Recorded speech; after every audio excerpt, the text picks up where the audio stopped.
président Epsilon Basenga qui au dialogue. Yo tout ça. Bon, non, ok, il n'y a pas de problème. Nandimi. Mais si il y a sali et lokoana, sans Kotuna Eduardo Dos Santos, ou un facilitateur ya magambo. Sans Kotuna, na minute, président togolais, médiateur, est très fâché. Et ça, il est que le président Tshisekedi n'a pas boibi. Bon, alors, ce que la boibi, ça dit des plans na ye. Au moni. Non, mais c'est 64 bakei, mais bino arrive au dialogue, les bino tepo. Rapport, il y a des experts en Nations Unies et incriminés mon continent. Où est-ce qu'on tangi? Vous êtes journaliste qui n'a pas tangi. Dans le rapport, on a incriminé suffisamment le gouvernement. Moto ayi na makambo ya dialogue eza ye moko. Moto apesaka initiative ya ba dialogue pour na prêtre ba cardinal oyo.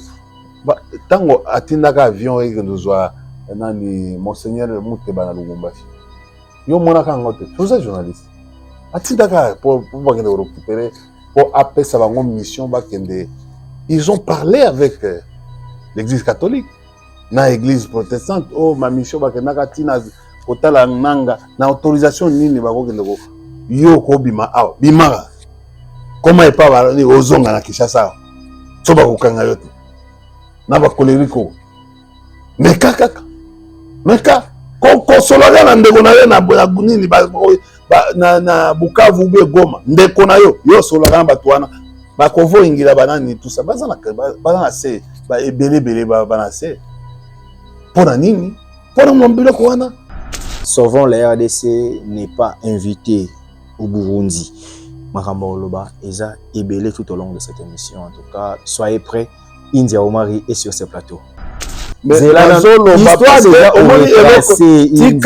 Tikana Loba parce que les gens de l'IDP l'émission attendez c'est là non laissez-moi faire passer le message.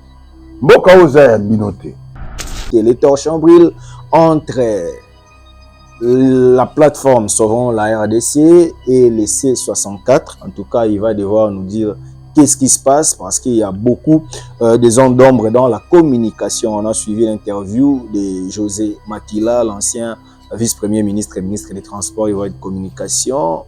Et de l'autre côté, il y a quand même Martin Fayoulou qui essaye d'expliquer la différence entre une opposition et une rébellion. Et de l'autre côté...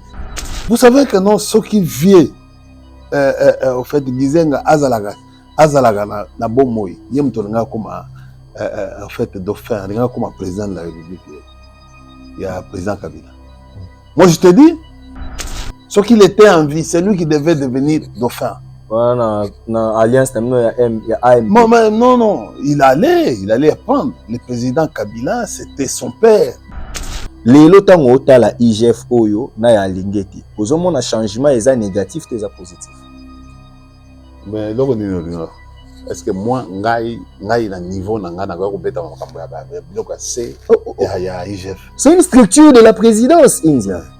Ils ont rattaché la présidence quand même. Ils ont notamment l'état sur l'état. Monsieur, je dis ceci, tanga création ya IGF en 87. Bah il savez que notre IGF dépend de la présidence.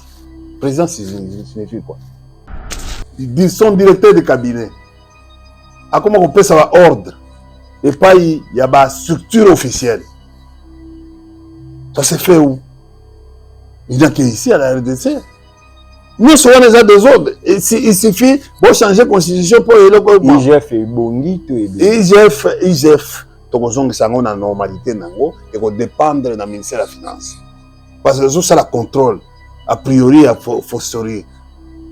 Bon, ce qui rapporte na bango et qu'on ça pas. Rapport, il y a IGF qui gouverne.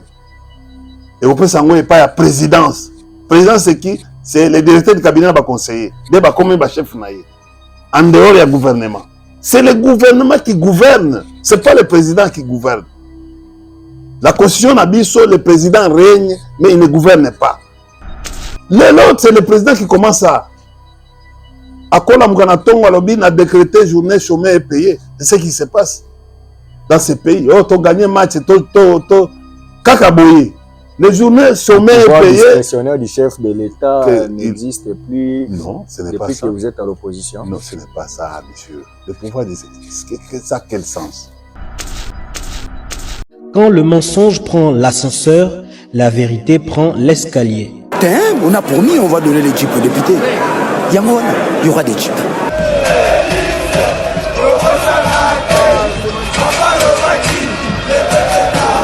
Notre ennemi c'est le Rwanda, FRDC, Poumae, Munguna Nabiso Kagame, Congolais, Kangae, peuple Telema, Banguna Bakoti, la Mukati kama mpima tali politiki, Songisaki Bomoto, dans le Korondenge Kwei na mapoko Banguna tozala Bomoko, Mutu moko tiako punde la Congo, Soki biso mokote, tona nyongwa mutu te noko, Ezapona peuple, Punda mwana mai, Ezapona yonaye, Ezapona ngai, Ezapona Congo, Ezapona Goma, Ezapona Ruchuru kiwanja Bunagana. Puissance ya liloba eleki ya lisasi mbote na bino nyonso bozili bakumalamu ya kolanda archidique télévision bino nyonso bolandaka masolo ya politique partout dans le monde. C'est un réel plaisir ya koyeba ke boza vraiment ebele to senga bo continuer ko s'abonner, bo liker ba émission na biso, commenter, appelez-nous, en tout cas to zawana pona bino. Aujourd'hui, nous avons cet honneur de recevoir pour vous un cadre du PPRD, un habitué de ces plateaux, quelqu'un que vous aimez beaucoup. Lui, c'est India Omari Guy, India Force. Comme je disais tantôt, cadre du PPRD, membre du bureau politique national, doyen de communicateur. Avec lui, on va essayer de réfléchir sur plusieurs questions d'actualité. Les torches brûlent entre la plateforme Sauvons la RDC et les C64. En tout cas, il va devoir nous dire qu'est-ce qui se passe parce qu'il y a beaucoup de zones d'ombre dans la communication. On a suivi l'interview de José Makila, l'ancien vice-premier ministre et ministre des Transports et de Communication. Et de l'autre côté, il y a quand même Martin Fayoulou qui essaye d'expliquer la différence entre une opposition et une rébellion. Et de l'autre côté, Seth Kikouni qui pense que les sauvons la RDC, quelque chose comme ça, c'est une opposition armée. En tout cas, on va essayer de comprendre qu'est-ce qui se passe, pourquoi sauvons la RDC n'est pas invité au Burundi. Maramba Oloba, Eza Ebele tout au long de cette émission. En tout cas, soyez prêts. India Omari est sur ce plateau. Bonjour India. Bonjour Steve.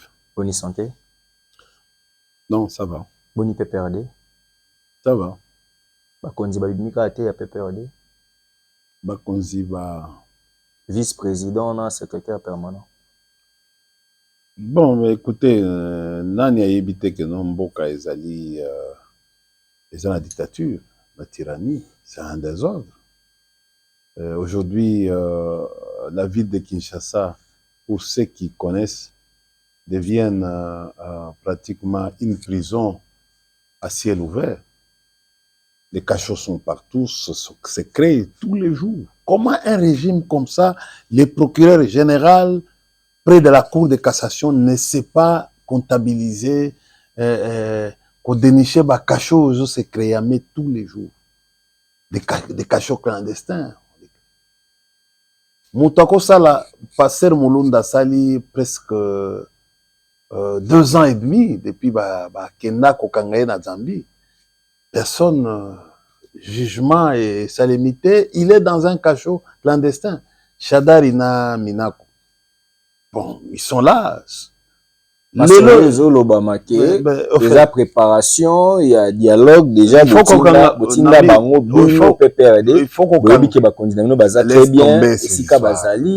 faut pas m'expliquer moi. En fait, Shadari a une famille. Deuxième FCC. Monsieur, laissez-moi ces histoires. Pas ces histoires là. Vous comprenez? Pas ces histoires. Politique, ça a 3 risques. Bon, 3 choses dans la vie politique. Ça, c'est peut-être les cours qu'il faut enseigner aux gens. Quand vous venez dans la politique, c'est un risque. C'est pas comme un bateau où bazoko bateau ya lépreux, bateau ya union sacrée, bateau ça. On a la politique. On a la politique. Baye pour na koluka misolo, pour na koluka. Non, la politique, les alliés art, les appels science. Si vous avez la politique, il faut que vous ayez que non, il y a des risques. Nous avons 2 risques en politique. C'est la prison et la mort. Et nous avons en fait un gain en politique, c'est la vie. C'est-à-dire, politique comme et l'opulence. Non. Politique comme nazoloba trois choses dans la vie politique. La politique, il faut écouter la langue. Vous comprenez? Dans la distraction, on écoute deux choses. La prison et la mort. Je dis dans la distraction. Parce que la politique elle-même, eza eloko esengaka volonté. Na volonté wana okutana na oba bengi yango vie. C'est-à-dire à part la mort et la vie et la prison, okutana na vie.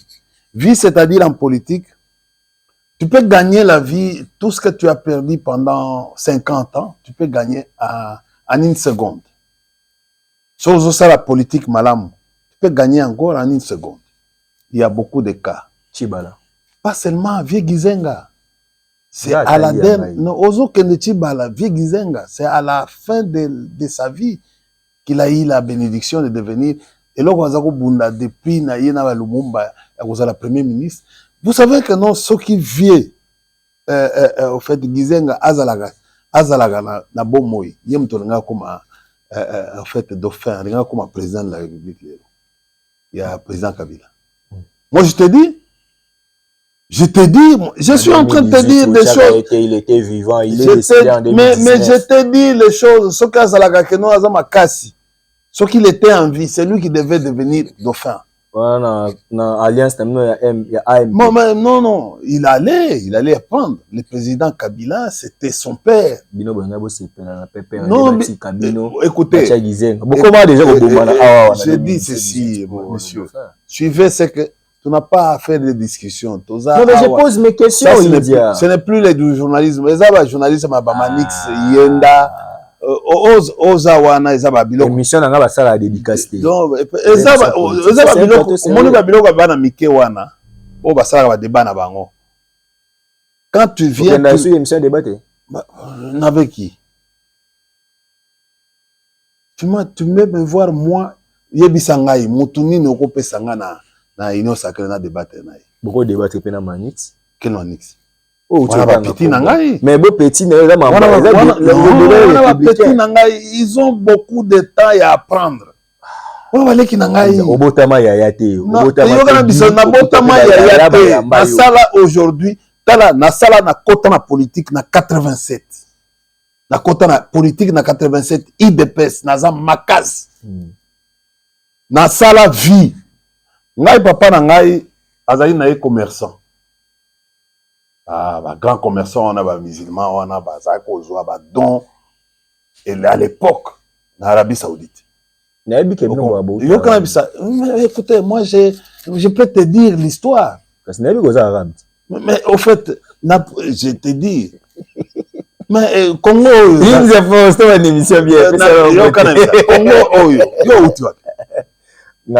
Outi na mbujima ite ngala congolais outi wapi na makoko na ngala oyebi soki tolingi tosala arbre généalogique. Oui, ngana oza congolais yo oza saoudien yo outi na Congo te outi na souche les vrais autochtones oyo baza eza ba pygmée yo za muntu te ngana ngapi outi wapi ngakutu nde bakoko na bakenda osala ngai na outi Nigeria na kei Équateur na bandi kokita Maniema de papa ngai waza na kiti na babiloko na bino bazosambo kuna ti na kei na komi basamba kibongo mais bamboka na bino yo pe outaki wapi oyebi kuto origine na yo papa mais je te dis oyebi basi mususu bamonya musiri net bakatange koko na nga la plupart ya bakatange bauti na Tanzanie. Mais la plupart ya bakatange c'est Mwenda Musiri qui a vendu au roi belge. Oui, je sais. Alors, mboka wana katanga ezaki ya bino te. Yo za saoudien oyebi. Mais yengo na zolo ba awa. Yo kana botika ba de la Noël Chani. Yo pardon. Tu as besoin yoté. Les gens qui sont là-bas doivent apprendre. Ils ont besoin d'apprendre. Parti aux va partir ya bangolais. Bazombo. Oh parti au tozali. Eza place ya Nzingankuvu. Royaume Congo. avec Nzingankouv. Et avec est-ce que Bageno Bayaka Baouti na royaume Congo Bayaka. Tellement bazako beta ba portugais, bazako beta na ce sont des guerriers, peuple guerrier. Nde balongwe bato ba fidèle à Platon na ba wi ke na lobela. Yoka, nde balongwe ba yeko sala empire na bango, empire yaka. Na place où bazali wana. On comprend? Nde baye ba mususu ba descendant ba ke Katanga tout ça. Ba mususu ba tikana na Zambie, ba mususu c'est comme ça au mona ba Lunda. Empire Lunda. Et c'est l'histoire à Congo. Ok. Pardon. C'est là. Non. Tikana Silisa. C'est aussi ici déjà. Question dans les population. Yoga ça va passer nga remarque. Tumbola yo pour ni nzambe na ngai. Moni basani nga remarque. Babini. Bayebi singa ya bi. Natika golo badi. Bon, oui, c'est comme si mais yo lo bakali question moko zo lo ba 10 minutes alors que monsieur c'est 1 heure. Non. Nazala makambo papa. Tu es venu chez moi. Oui. On a ça l'émission. Oui. Tika tout ça l'émission. Mais je vais diriger les débats, non? Bon, tika eza débatté. Non, les débats, c'est un plateau de l'émission. Non, attention. Ça c'est la nature de l'émission, c'est analyse. Qui mène l'émission? Ce n'est pas un débat. Mais tu ne peux pas faire un débat avec moi. Non, mais j'ai la police au moins du plateau, n'est-ce pas, papa? Tu n'as pas la police, tu diriges.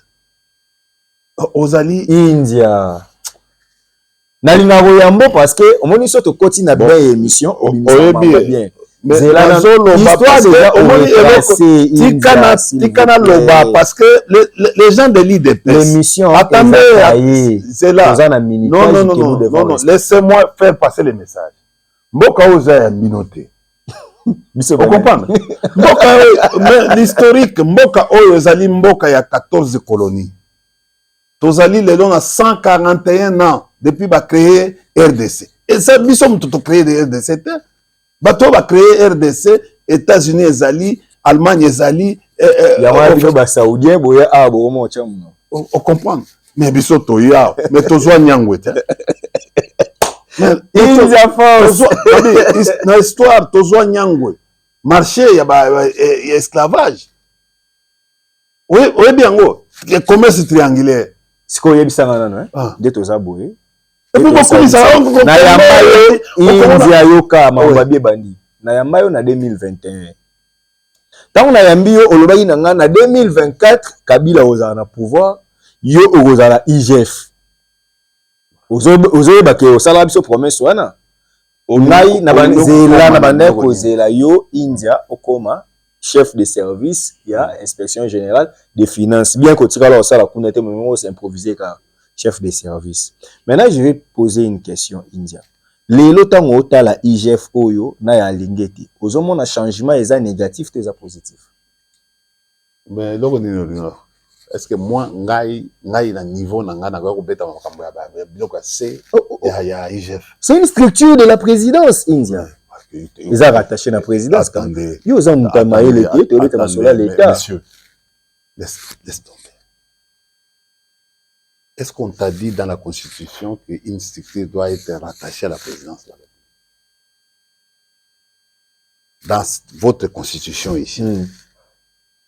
Mais la Constitution, c'est la synthèse des lois. J'ai dit ceci. Tanga création, il y a IGF.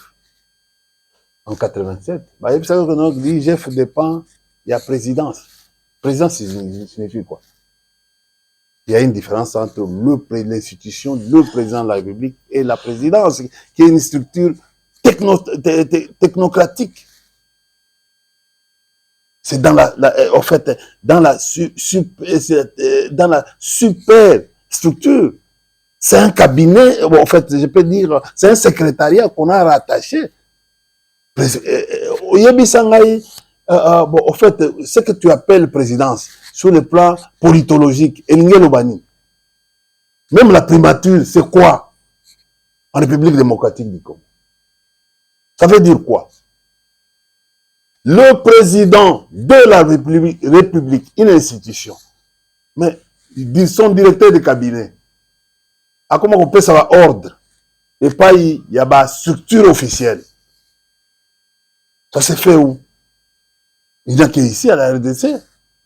Nous sommes déjà des autres. Il suffit de changer la constitution pour le gouvernement. IGF et Bongi, tout est bien. IGF, donc on a la normalité et on dépendre du ministère de la Finance. Parce que c'est la contrôle, a priori, à fortiori. Bon, ce qui rapporte na bango, il ça pas. Rapport, il y a IGF. Qui gouverne? Et on peut s'envoyer pas la présidence. Présidence, c'est qui? C'est le directeur du cabinet qui va conseiller. Il va comme un chef. En dehors, il y a le gouvernement. C'est le gouvernement qui gouverne. Ce n'est pas le président qui gouverne. La constitution a dit que le président règne, mais il ne gouverne pas. Mais vous voulez arriver. C'est ça le truc de Peter Kazadi, Kabouya. Ils veulent que le président. L'autre, c'est le président qui commence à décréter journée chômage et payé. C'est ce qui se passe dans ces pays. Oh, tu as gagné match, Kakaboye. Les journées chômage et payé. Le discrétionnaire du chef de l'État n'existe plus. Non, ce n'est pas ça. Depuis que vous êtes à l'opposition. Non, ce n'est pas ça, monsieur. Le pouvoir, ça a quel sens? On ne savait pas. C'est dans la nomination, dans l'efficacité du président. Quand il veut nommer quelqu'un, ça n'a jamais été inscrit dans l'archive. Le pouvoir du chef de l'État, c'est il faut qu'on de l'article 69 à l'article 89. Des limites du chef de l'État, la Constitution. Aligné dans le viseur de la justice. Aligné Azali haut fonctionnaire, il y a l'État. Mais même pas. Les hauts fonctionnaires de l'État, la Constitution donne les prérogatives au président de la République de les nommer. Mais il doit dépendre du gouvernement. Même Babylon Volobaka, oh non, ANER dépend du ministère de l'Intérieur. Dans la structure de la SICA, so que dans Mikanda, il y a ANER, non, dépendance n'a gouvernement. Mais bon, comme c'est le service de renseignement, les alliés, nous est compliqué. Le président veut avoir une idée parce que la politique est pour. C'est comme bateau Moussou le premier ministre le président de la République, premier ministre Soumino, le président de la République est le commandant suprême des forces armées de la République démocratique du Congo et de la police nationale. La police nationale, il n'est pas commandant. La police nationale dépend du gouvernement. C'est une police du gouvernement.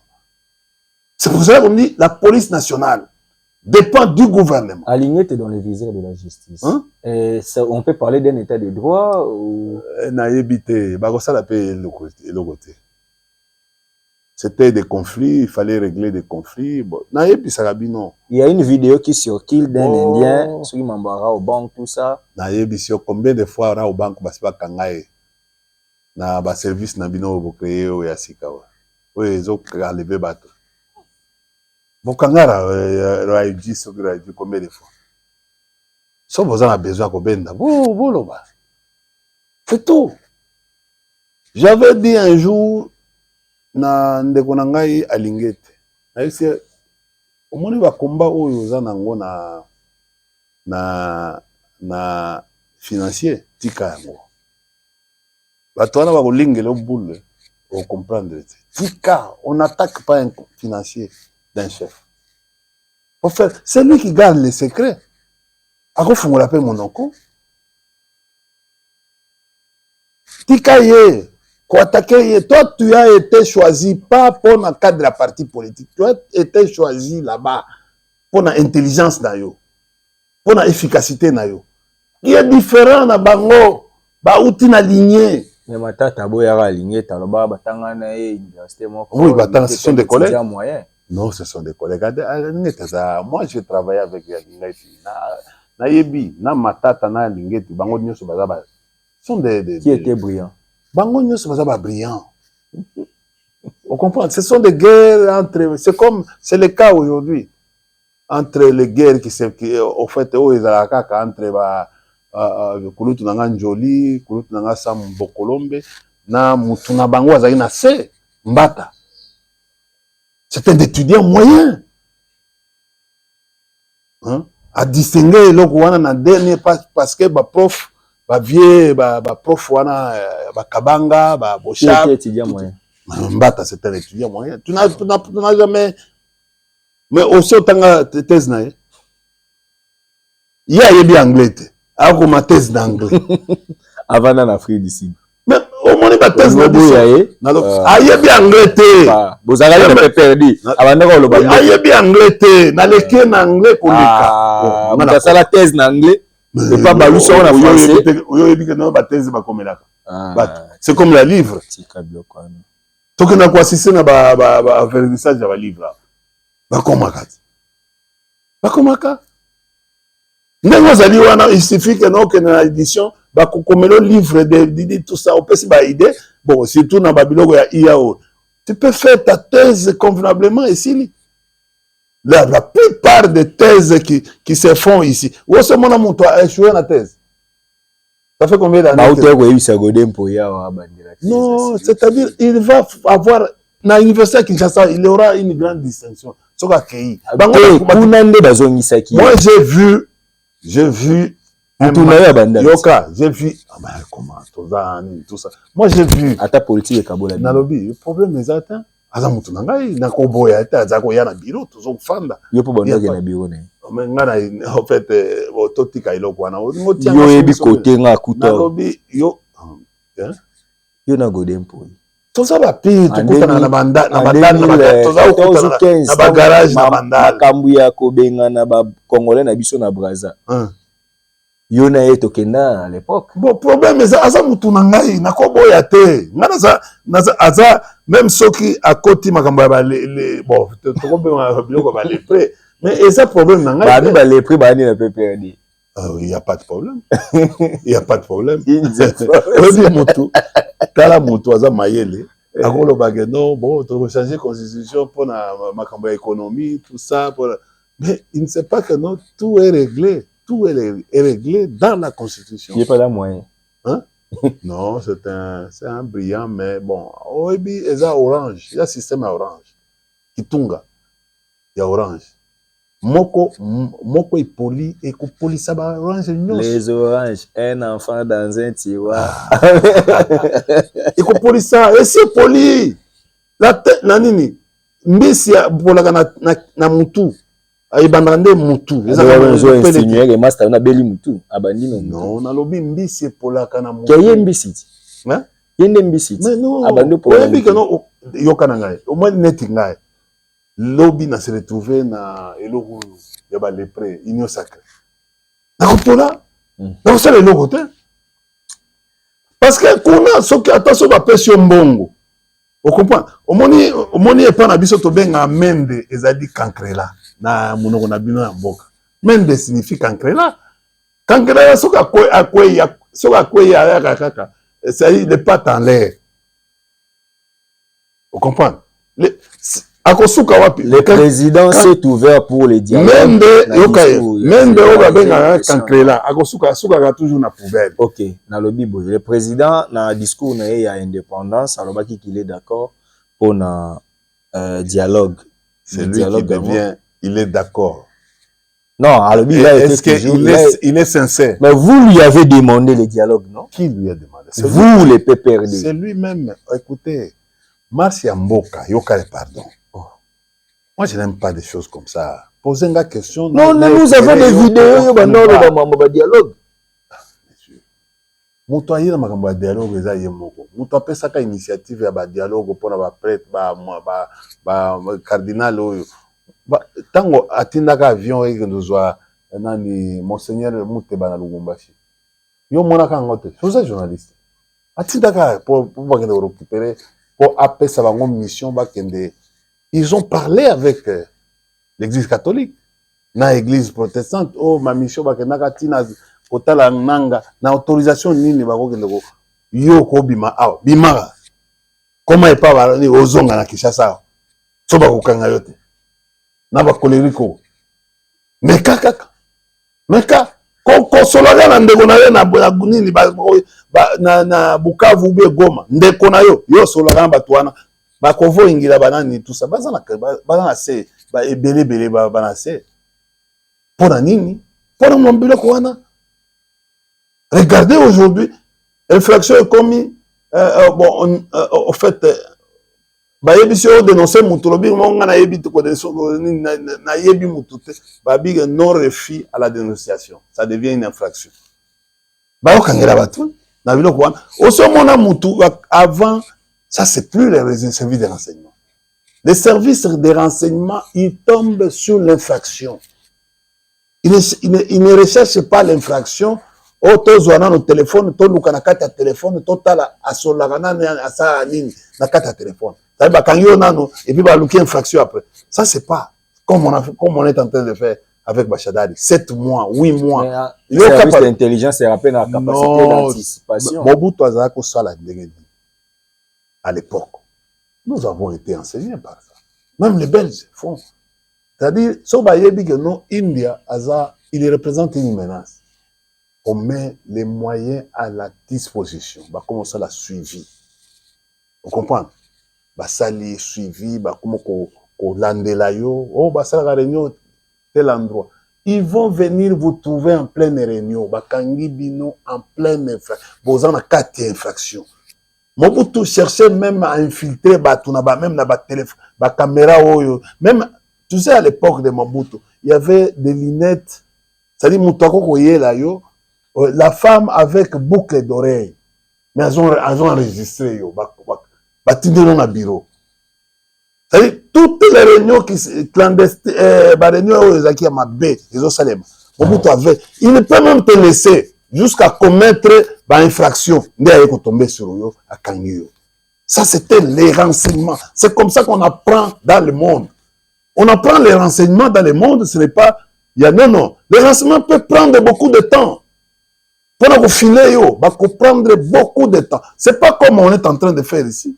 Aujourd'hui, nous avons un problème, à créer d'une manière tribale, à dire, bon, tout le problème. Le président Lobaki na dialogue, Aroyo Kanana, opposant, au Baza Kolite. Biso, toza pena besoin Basimai Minduki. O Baoluka, o Baza récompense. Bon, oyelinga na makambo wana pona. Bisolo exact. Oyoki ke nonga na simi muno. Mais maintenant une question, est-ce que le président a bien dit? Tikaya Minduki na lobi. Mais finalement, tu as la mission pour le président. Ou bien tu as la mission pour la Mboka. Le président de la République peut institution. Moi écoutez, Biden a ezali malamu e panangate. Ah. C'est comme ça que nous avons ça la boycottage nyonso. Biden a ezali malamu te. C'est pour ça que je suis politologue, je suis opposant. Nazo opposé nani, nazo s'opposé nani. Na Biden a été. Azo yemoko azo ko violer en principe. Mais les peines aussi des fois acceptent. Non, en principe, nous on devait s'opposer à Biden gouvernement. Mais comment sont cahiers se mêler? Gouvernement le soumis à comment être moins étiquette. Azo ça la malamu te parce que l'injonction est l'équipe. Lui vient, il s'interfère dans les actions du gouvernement. Il est devenu aujourd'hui l'homme orchestre. Vous comprenez? Makamba Mathiasa, on a un ministre, tout ça. Makamba c'est loisir, c'est son affaire à lui. Vous comprenez? C'est son affaire à lui. Bah défi autour en besoin d'ango. Azo kokakusa la angote. Tout ça va problème à Manzela. Ah, yebisa Manzela ni c'est bon. Basango oyo côté laka basali conférence de presse balobi malgré babiloko mususu mais il faut bondima ba avancer ya ba construction des routes tala soki otienga tembe na plateau pour na biko boya mais soki aussi ces mission landa conférence de presse ya Chole alobi banzele tongani mais yo boyi nabi yo kana ebisa batongi université moko ya Bujimai bakwanga. Mais bah étudiant aux atteints. Confute. On y met un salami. Zoloba. Papa, sur le manzela et salami. Embouteillage de nos atteints. Des hommes tout cas qui na rocade goudron des commis côté. De quoi? Le problème c'est qui fréquente ces lieux. Mais on désengorge la ville. Nos environnements. Yo kana bisayo. Mais cause nzela moko il fallait qu'on tracer banda na ciment ya palais de la nation. On reçoit Mboudi, aéroport, pour désenclaver la ville, parce que la ville est saturée. Non, qui fréquente là-bas? La ville est concentrée, tout. Monsieur, Yoka Nanga. La ville. Hein? Tout le monde va vers la ville. Tango Bayaki, ça dit 10 ans, ça 10 ans. Fallait décentraliser la ville. Ce qu'on a besoin, Mikanda Moussous, par exemple, au état de l'environnement, bureau par exemple, na Monga Fula. Comme ça, les gens, l'agglomération, eux, à côté, ils ont que des Monga Fula. Mais il y a Tikangaï. Tikangaï dans l'Oba. India Force. Tikangaï dans l'Oba. Loba. Au monde, Bino Bosalaki. So biso to salakite, ya ko salate. C'est ça l'évolution en Boka. Il vient envenimer la situation. Oh, batu bako sala. Même batu naye. Pourquoi il ne travaille pas? C'est parce que pareil c'est Koti. Il envisage de régler des comptes à India qui ne représentent plus rien. Qui ne représentent pas de... Non, j'ai dit, il envisage régler des comptes à India qui ne représentent pas India. Les anciens collègues de l'UDPS. Mais famille nanga, batu nanga balinga ngai. Il crée bandal. Il crée des problèmes avec ma commune. Wana oyo batu balinga nanga bamona ngai vivre ngai. Ça on a zolé ka moi 100, moi 200, tout ça. Tu sais, tu sais que nous la vie ici à Kinshasa, les gens vivent de l'humanité. Yoza kinois. Ba kabelo trop na bandal. Nalobi yoza kinois. Né grandi. Mais yango to vivre na humanité. C'est-à-dire, au Timbujima, non, bon, au fait, Steve Kambanga, Azobeta Inematol. Alors, c'est ça, Kinois. Kinois, c'est-à-dire que non, Bisoto vivra à Boye. Mais c'est aussi une valeur, hein? Non, mais c'est-à-dire que nous avons, c'est une valeur. L'humanisme est une valeur. Est une valeur. L'humanisme, je te dis, na Kinshasa, awa, yokuto yebi.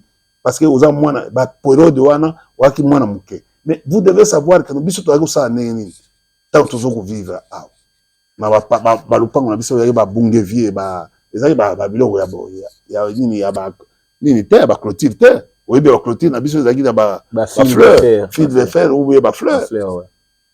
Maman, nous avons bête à yokuna, au kimi, au keko, kota. Ici, au doussoli. Au doussoli. Au koti, nanda, maman, tu regardes la bête, il y a bambeto moko soko koti na se ezaka na mwa oyo bambeto ya sikate okotika na se wana baluka za wapi ndoko zo na kati ya se ya mbeto mama wa c'est mama iyo za mobulu na lobi mama akolambela yo et puis na pokwa mama ye moko mama bon to va benga mama leki mama kruto akomema yo ti na ndako na bino asi asokoli yo tamususu à l'atisio elamba mususu ya bien ou bien asombele elamba OK ozongi ala so coupa mama tongela o asombele bana esiko bon eto sini ayo tiko na ndako on comprend et puis ba parents wana lere wana akoya kotiko na ndako eza calme c'était une solidarité on vivait de ça c'était l'esprit kinois papa tous on vivre le mususu robi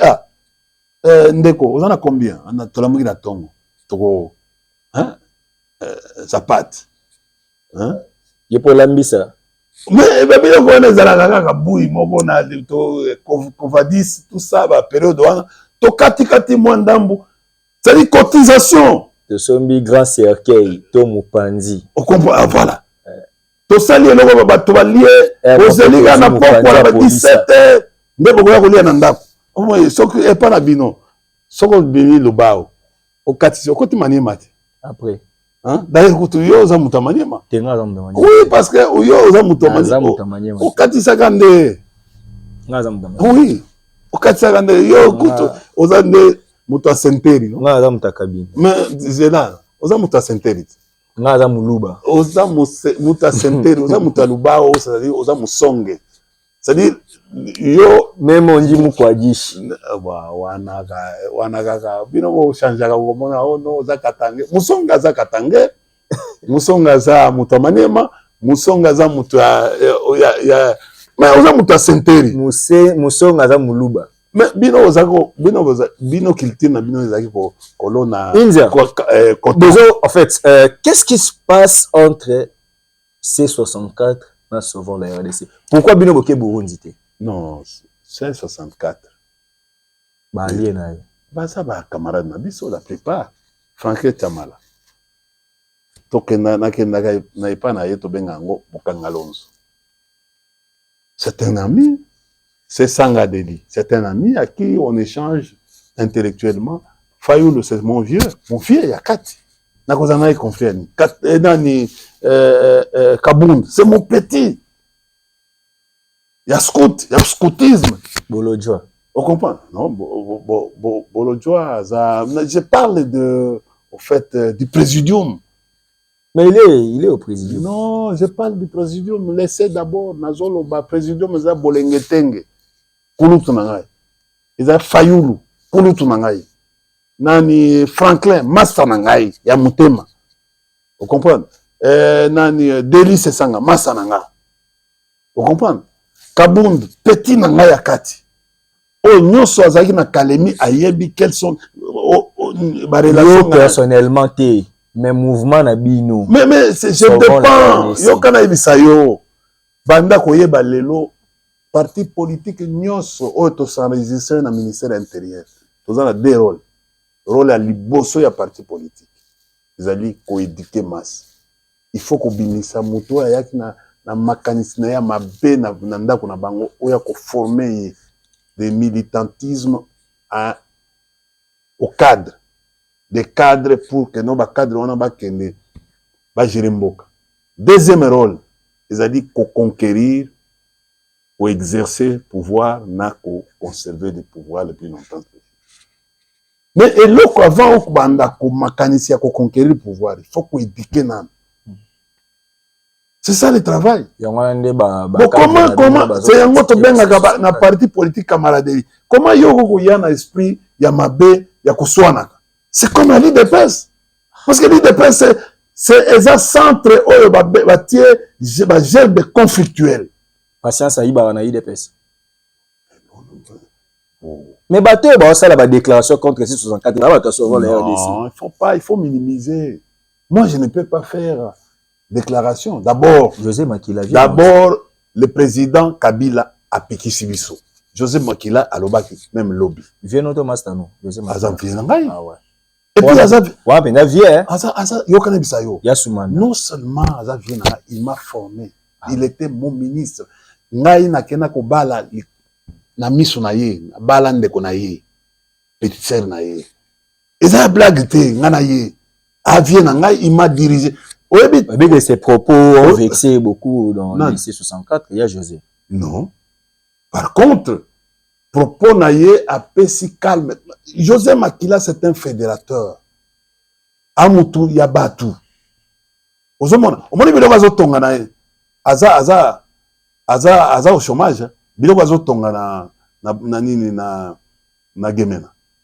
Personne a osala. Azami kentuna mutu nyonso. Ozowe la nini na C64. Pour beaucoup ke Burundi bino bokete. Biso ba pesa biso invitation. Boboyi. Toboyi pourquoi? Parce que Ndaishimie yo yebi Ndaishimie koleka ngai. Master no, naebi. Azaki wana Lubumbashi. Naebi master no. C'est quoi scène? Hein? Yo yebi ngamna go yebi sa yo yebi Ndaishimie aza produit o ya pouvoir na biso. OK, après. Oye balate. Après. Hein? Abeni bino ba kolo bato bo pesa. Toboyi pourquoi? Parce que azana kati ya conflit. Il est belligérant. Ba Burundais, ba soda na Burundais baza kuna baza à la base ya ba conflit o tozo vivre. Parce que ezali neti o biso baluba tolobaka bichikila tuboyi. Election. Hein? Si ouais la c'est moi.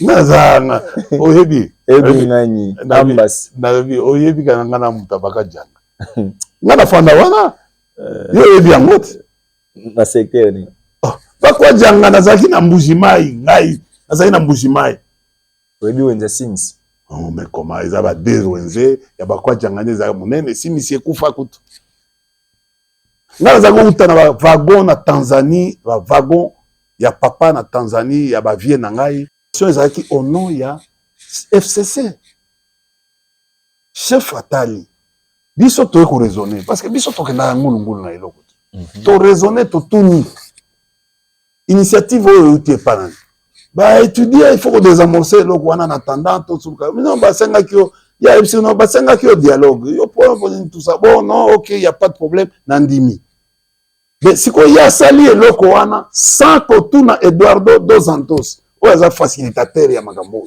sans que tout na minute oyo président togolais médiateur aza très fâché nazo yebiso vérité Santos da alongola na makambo nazo yebisa yo d'abord togolais c'est lui médiateur vous comprenez yo bon asalika manœuvre à Kebraza parce qu'il n'est pas doyen pour atuna vous comprenez papa wana aye asali initiative ye moko totuni président de la commission ya Union africaine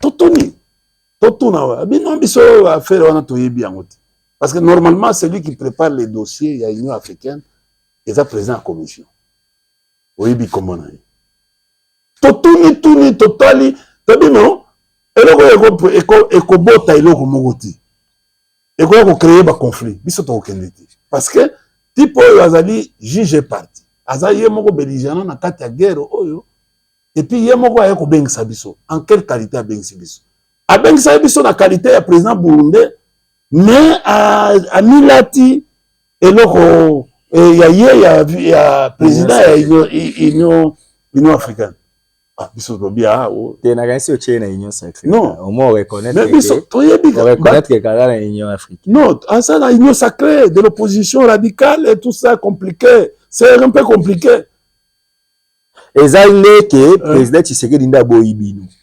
alobi bon alors ce que boyibiso ça dit des plans na au moni non mais c'est 64 bakei mais bino arriba au dialogue na bino tepo rapport ya ba expert à Nations Unies et incriminé mon candidat bon est-ce que tangi aux journalistes qui na tangi na rapport wana on a incriminé suffisamment le gouvernement on a incriminé suffisamment tant que tant la parti wana Kabila sa présence dans la zone occupée les experts papa bamoni tu as fait les droits il y a une différence entre nani en fait verdict donc oebimi donc verdict sort du jugement je comprends nabi sanction pénale na rapport rapport les a sentiment mutu ko pesa pe version na ye et surtout surtout na matière ya Nations Unies tu sais que j'ai travaillé à l'Institut congolais pour la conservation de la nature j'essaie aux AKDG il faut yebalelo que non tous les rapports des Nations Unies exigent la contradictoire. Aux juristes, tu maîtrises mieux. Quand quelqu'un n'a pas encore donné sa version des faits, au incriminé, il faut, avant de publier, il faut au senga appeler sa version des faits. Donc, publier rapport. Et ces rapports-là, ils recommandent objectivité. Mais oui, que ces rapports-là peuvent jouer encore contre vous. Mais yebisanga ba rapport nyonso epesami et créer ni namboka rien ba sanction ciblée à bino boba yeze loko c'est quoi et salimini bobengisi alobaki que non ako négocier na biso te ako négocier na M23 et puis on lobi M23 ezali eloko ya Kabila c'est ça non ça dit que non Kabila est toujours là mais aboyo négocier na mais azo boya pona nini alors que il accepte de négocier avec les M23. Il y a une contradiction dans ma campagne. Il y a un lobby Kabila nde mutu mukolo M23. Il y a un zolo bakeno na négocier na M23. Na connaît mais c'est quoi soki ya solo Kabila na nanga na lobby soki ya solo M23 ils a affaire ya nanga ya Kabila. Mais alingi ko négocier na mukolo eloko te. C'est-à-dire il y a un problème. Donc azo ko c'est la Kabila. Alors Kabila aza biloko wana te. Il est allé à Goma pour na makambu o etali ko désamorcer makambu etali guerre ko lukaba de manière ya ko participer na kimia ekoma na katemboka et c'est tout et puis la réunion na Gisenyi mais papa yoka il y a pas d'image Kabila, c'était... Au moins, c'est un rapport. Mais j'ai dit, Yoka, Kabila, c'est tout. Vous savez, les rapports, on exige même des preuves dans un rapport objectif. C'est ça que tu es juriste. Tant que vous avez les locaux, vous avez la méthode, tu as appris la méthode d'enquête. Ou, tu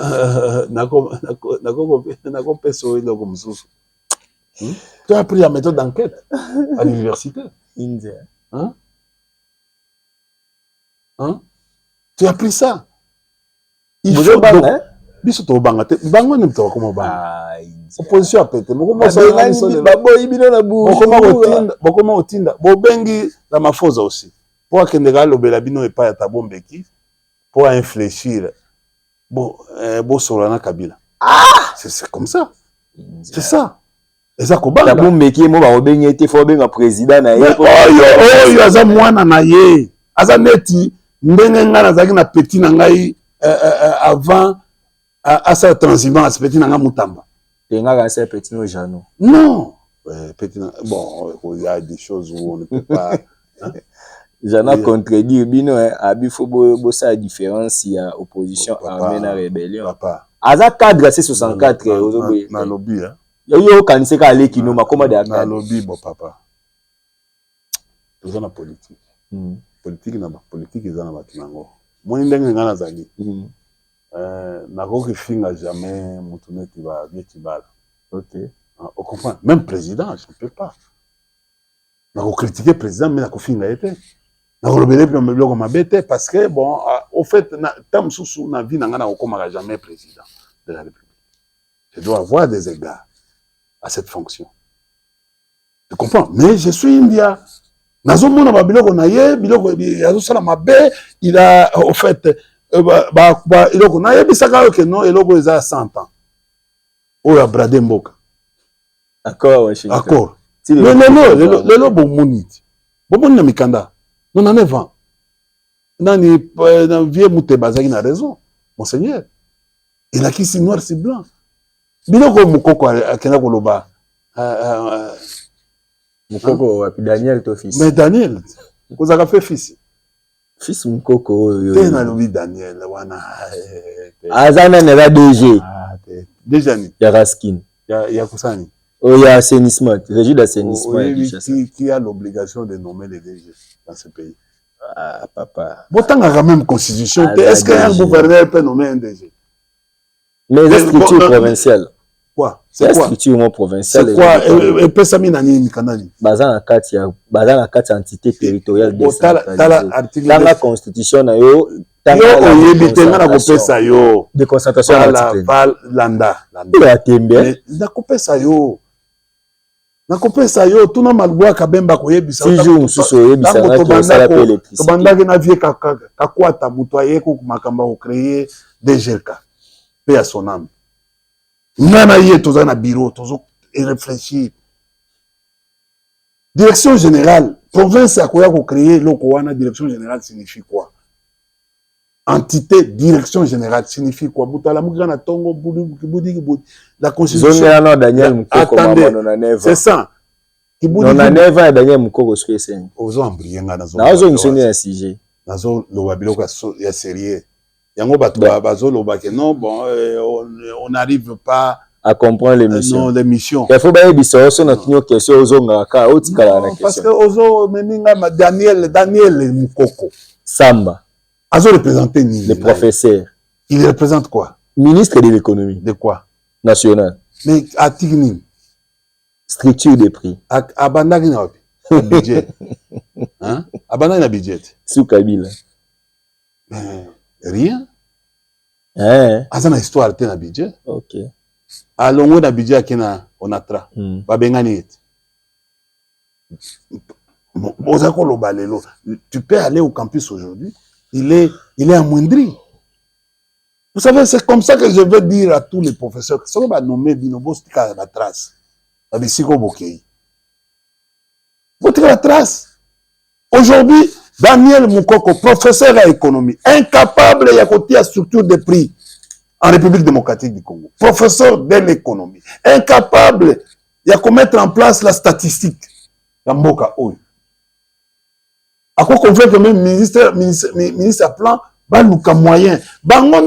Daniel Moukoko, c'est lui qui devait se battre pour que recensement et ça les manamboka oyo. Pour to koma to yeba, to koma ko évaluer les lots. Bon, je te dis, assez à tsali nini, les inspecteurs économiques bakena otala nini. C'est le travail à structure de prix, c'est lui. J'avais une question, India. C'est lui. Domaine, et le jour où Daniel Moukoko va mettre en place, parce que Bandaki Babiloko, une structure de prix. Prix Ozali Awa, des prix de marchandises, il y a article comme na Lubumbashi, comme na Kindu, comme na Bukavu, comme na Nini na Kisangani. En tout cas, merci. India, j'avais une question à te poser. Je peux même aller lui donner question 5 000 yango oyo. Ce qu'on dit que condamné femme, yeso au quartier tassi ça kolobaki so poser question. Même si na yaki une émission na questionnaire, na tika na sujet mo, on a dit que ça domaine na ye. Mais non, il y a toutes nos questions européennes so kutu ndi ba elle ya domaine no mais yo zo boya kaka yo ka Daniel Moukoko ba ça léoni baleine hein. Il y a baleine, oui. Vous comprenez? Mais vous avez invité Nanga, vous avez invité Nanga, il a dit dossier wana, il a dossier mon yo, on expliquer bien. Baleine a échoué, il s'est saigné.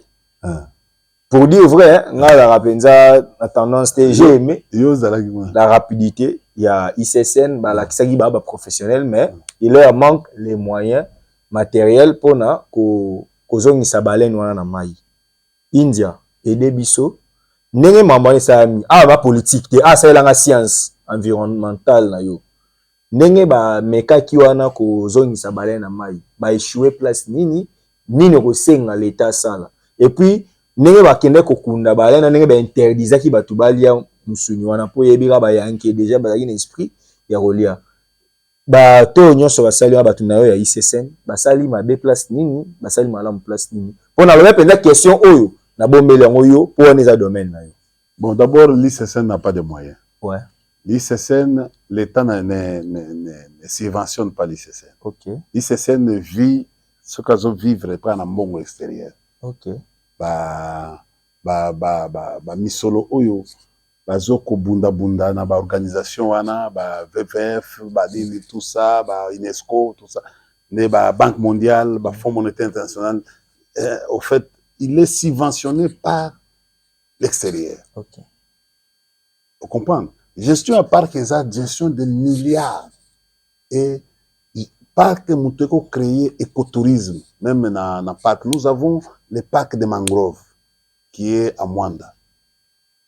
Ils allaient mangrove, ils allaient l'autre espèce, ils allaient en voie d'extinction.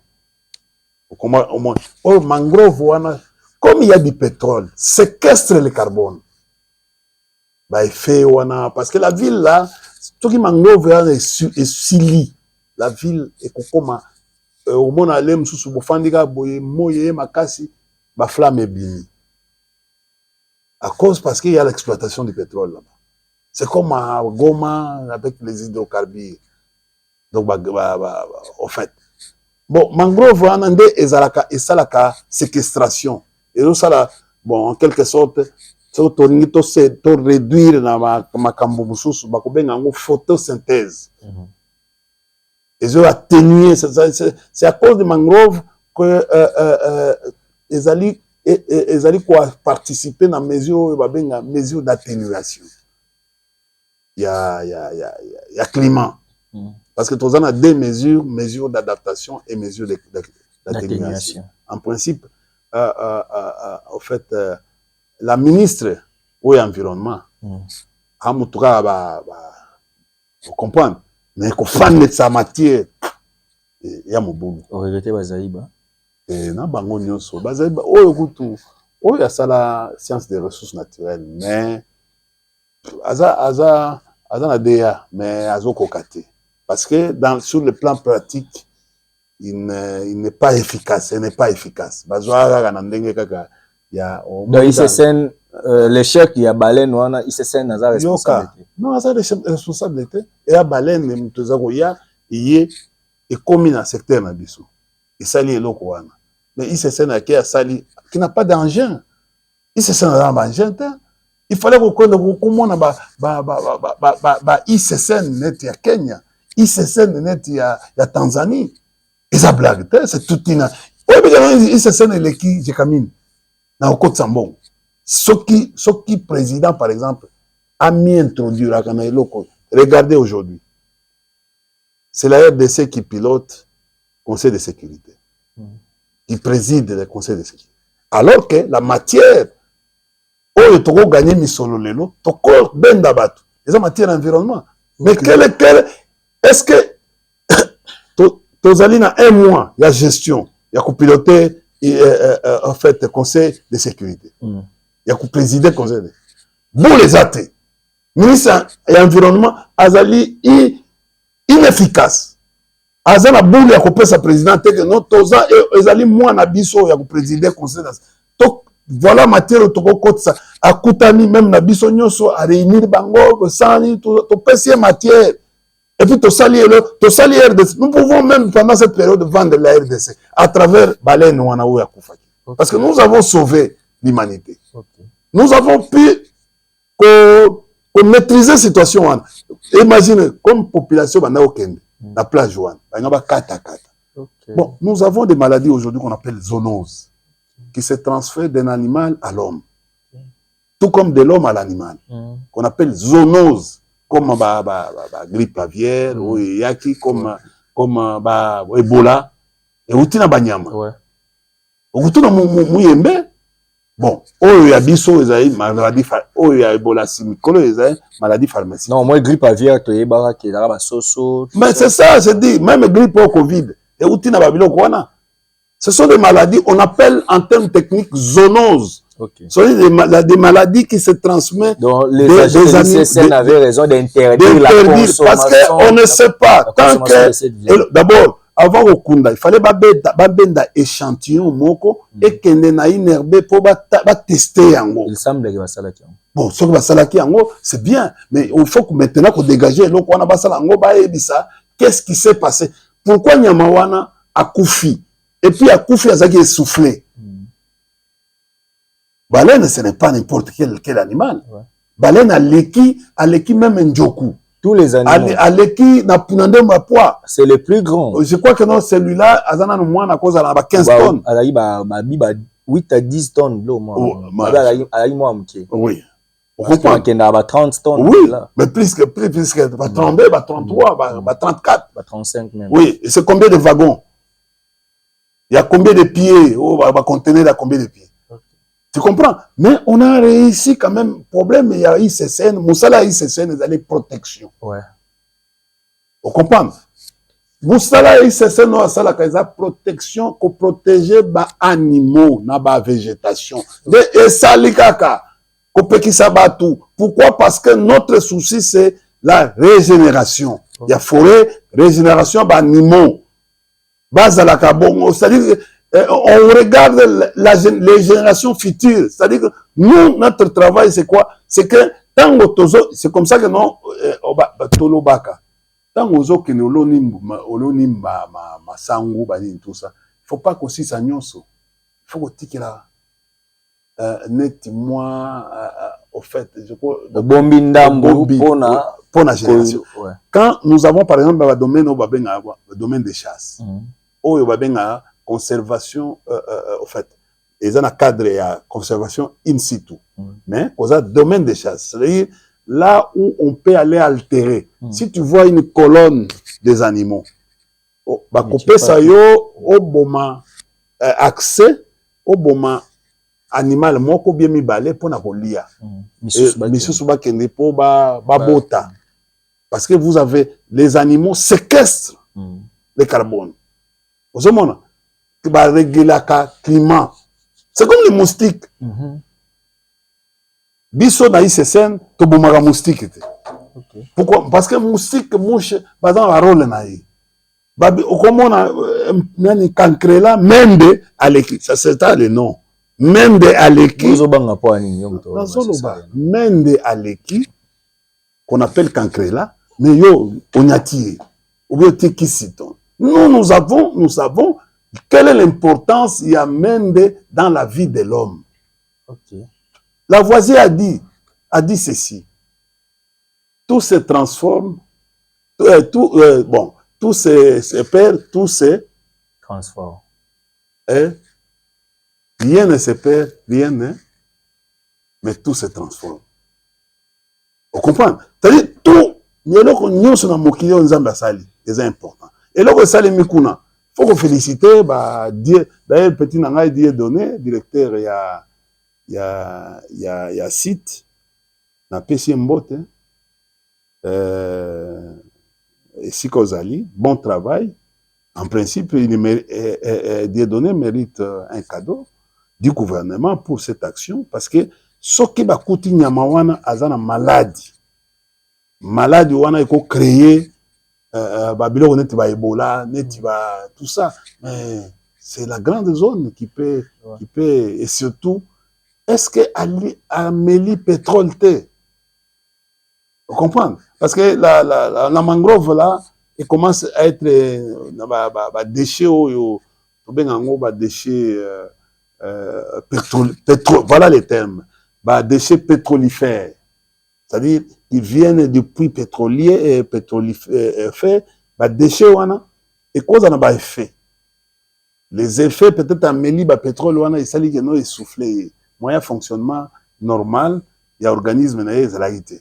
Ailleurs ou soit taouti na maladie wana parce que c'est un animal, asa poisson té. C'est un animal, asa mammifère. Akoni balobi aza kutu tokobenga banjoko tobenga ngo ba pachyderme, mais ye aleki c'est-à-dire neti wana akokota 4 ou 5 ou 6 njoko. J'ai lu certains confrères et à presse locale balobi en tout cas la manière dont ba inhumé eza na ba norme internationale ndenge bino yo na bena tuna yo ndenge na bamboka mususu ezalaka po babi na balende ya ba échoué pe déjà na ba pays mususu évolué mais eza ba norme ça dire l'ICSN beaucoup kumbe kaka bongo te risque beaucoup ça beaucoup d'autres loba OK à côté de la maladie tout ça, il y a beaucoup de risques, il a fallu vraiment oui mais bon je pense que non ça qui puis moko il y a profondeur pour parce que au moins la zone elle-même et c'est une zone sablonneuse et cause à la après au fur et à mesure et l'eau est bimi les sources, donc il faut qu'on kunda yango pour nous permettre et se transformer, c'est-à-dire et se transformer en engrais, parce que au fait vous savez nous appelons ça chaîne alimentaire, c'est-à-dire au fait dans l'éducation mésologique, voilà. Vous avez bien sauf des petits termes mais c'est technique non mais c'est aussi qui dans non nazo mutu eza mutu mutu etoni makambo ebele on comprend politique c'est quoi eza science biso to banga la science parce que tant ozoloba awa il y a des scientifiques qui vous regardent bon et puis ils vous disent à un certain moment que mutu wana oyayibi on comprend moni babilo wana tango na komo ko sala inspiration et il y a na comment évoquer éducation mésologique ba to benga ngo éducation environnementale, c'est ça c'est un terme technique mais en d'autres termes on benga ngo éducation environnementale dans le sens où on a participé na ko sensibiliser bato baké bana même ici kawana oyo wana ya ici ka bana batambola batie yango je crois que non ils ont fait comme moi parce que je n'ai pas eu le temps ya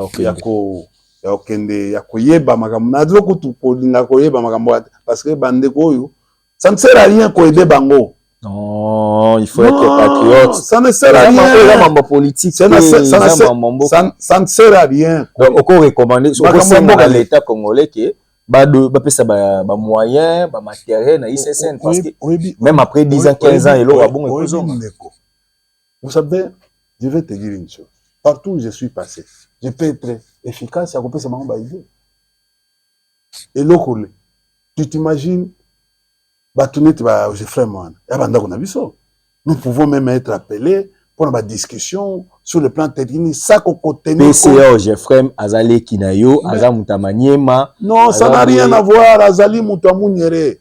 Mouniere Kaboli Kinayo. Azamoutamouniere. Biloko technique, ils ont concerné été. Il n'est pas dans les dossiers. Le problème, c'est ça.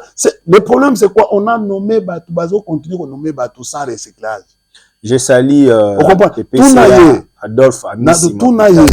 Le GFREM, par exemple, est service de courtage. Ce que tu AD signifie quoi? Ayébité. Ferry signifie quoi? Mais je te dis, ayébité. C'est-à-dire que non, un PCA, Azali, président, il y a conseil d'administration. C'est-à-dire il doit maîtriser, il doit avoir un rôle, il y a qu'on maîtriser l'entreprise. À chaque fois que les gens sont dans son bureau, non, attendez, c'est lui que l'État a donné le pouvoir pour les donner à la gestion au quotidien. C'est-à-dire, le pouvoir à l'État, il est à PSI, mandat wana na direction générale. Il n'est plus numéro 1. On comprend, c'est-à-dire la gestion, bah, comment on rendrait compte de la gestion et pas la direction générale au travers les commissaire au compte. C'est-à-dire l'élément moteur, il y a travail, il y a efficacité, il y a la cour des comptes. Tu peux aller lui demander. Tu as déjà actionné la cour des comptes pour couper ça entreprise. D'ailleurs, c'est lui qui doit avoir de temps en temps au fait, cadre organique. Parce que quand on dit ici, vous allez tuer l'entreprise, le GFREM. Vous allez, le cadre organique n'est pas approprié, n'est pas conforme. Il y a charge d'exploitation et entreprise. Au moins, on va dire que directeur général. Mais vous devez comprendre le mécanisme d'entreprise. C'est ça, entreprise. Papa, moi, écoutez, je suis avec les agents tous les jours. On discute, et d'ailleurs, ce sont des grands directeurs. On discute, il y a des gens qui ne comprennent rien. Parce qu'ils ne comprennent rien. Ils ne comprennent rien, même l'objectif. Il y a bilan à Bango. Il y a 3 mois. Nous sommes arrivés à la fin de cette émission. Donc, India, Omar, une dernière question. Aujourd'hui, tout le monde parle du dialogue. Aujourd'hui, tout le monde parle du 3e mandat, du change par la Constitution, tout ça. Est-ce que les FCC, Nabanikou n'a pas perdu parce que Yosa n'a pas perdu. PPRD, FCC, selon la RDC. FCC. En mathématiques, ils ont te poser une question. Mais attendez. India, est-ce que vous avez préparé l'élection? D'abord, je vais te dire une chose. PPRD, c'est un élément dans un ensemble en mathématiques. Biso, professeur, tout temps que ça mathématiques dans l'école secondaire, tu sais ce que ça veut dire. L'ensemble est composé de plusieurs éléments. Le PPRD est un élément dans l'ensemble qu'on appelle FCC. Vous comprenez? À Bendi, India, Banani, tout ça, on a éléments qui composent le PPRD et le PPRD se déverse avec les autres composantes dans l'ensemble qu'on appelle FCC. Si tu parles du FCC, il faut omettre le PPRD, qui est un élément. Si tu parles du FCC, il faut omettre, il faut toujours omettre, si tu parles par exemple, sauvons la RDC, il faut omettre le FCC. Parce que le FCC... Vous êtes prêt pour les élections? Écoutez, nous, dans le cadre normal, une élection inclusive, une élection transparente, démocratique, nous pouvons. Mais vous ne menez pas des actions premières pour se préparer aux élections? Non, nous comme avons, c'était avant.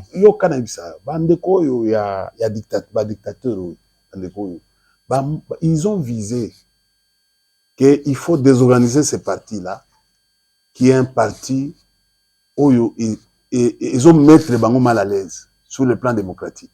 Bakangi, babi bako désorganiser parti. Bakangi Tiège, bakangi Chadari, bakangi tout ça. Bon, ils ont fait cette histoire na plan yako et ils pensaient que non, so bakangi bato nyoso, bakangi bato nyoso, PPRD n'existera pas. Mais PPRD existe.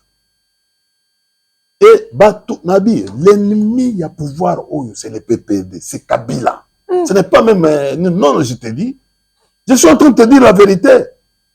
Regarde l'acharnement du vice-premier ministre intérieur. L'acharnement.